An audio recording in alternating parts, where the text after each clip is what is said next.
It took me a few months, but I finally picked up my first pair of Air Jordan Futures. It's this gym red upper that really got me excited. Sort of reminiscent of the all red Air Jordan 11s that Carmelo Anthony was wearing a few weeks ago. The Air Jordan Future first launched by Nike on March 14th, 2014, and that was a crazy day of sneaker releases. It was the first two pairs of Air Jordan Futures. One of them was infrared and the other one was a glow colorway. We also got two pairs of sixes, the white infrared and the infrared 23, and the first pair of Air Jordan SBs, the black and iridescent green ones. When these Futures first came out, people were all over them, and I thought that's so crazy that people are jumping all over this shoe. It's really just a watered-down version of an Air Jordan 11, sort of mixed up with a weird innovation from the early 2000s, the Nike Air Woven. I'm going to turn these shoes over so that you can check out the outsoles. The outsole on the Air Jordan Future is the exact same outsole as the outsole on the Air Jordan 11, but that's really where these shoes sort of start to change.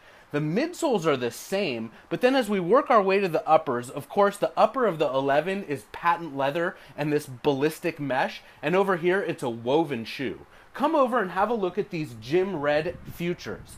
They cost $150. The premium editions are costing a little bit more than that. After those first two colorways launched in the middle of March, Nike released a litany of Air Jordan Futures for the rest of 2014.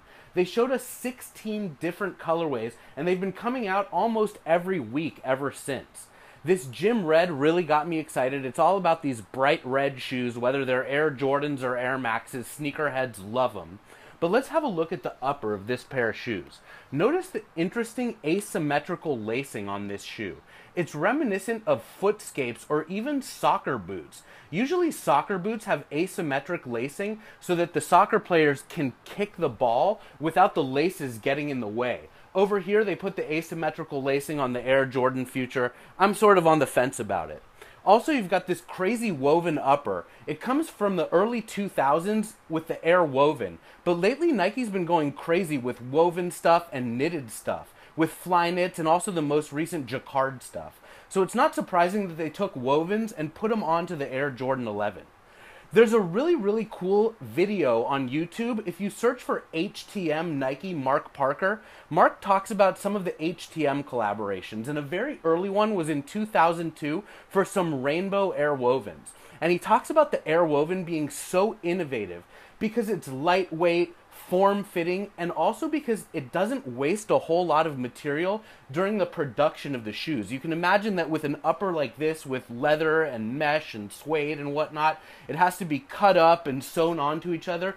Right here, it's sort of just woven all together, so there's a lot less waste in the production of a pair of shoes like this. And it also makes it easy for automation and real easy to just crank out pair after pair after pair after pair, which is what we've been seeing. Now, going back to those rainbow wovens that we just talked about, the HTM ones, there also have been rainbow fly knits that came out most recently for Easter and also to celebrate some other holidays. Look forward to seeing lots more Air Jordan Futures, really a watered down version of the Air Jordan 11, and in this era where Nike's looking at all the bits and pieces of what makes Air Jordans and other shoes cool with Element series and focusing on bits and pieces like Safari and putting that on other shoes, it's really no surprise that we got the woven stuff put on top of the Air Jordan 11. It's only a matter of time before we start seeing Air Jordan 11s being released in colorways like these Air Jordan Futures. They wanted to show us these Futures first in 16 different colors, plus the first two premium ones, before they go crazy over at Brand Jordan and do the same thing with these 11s.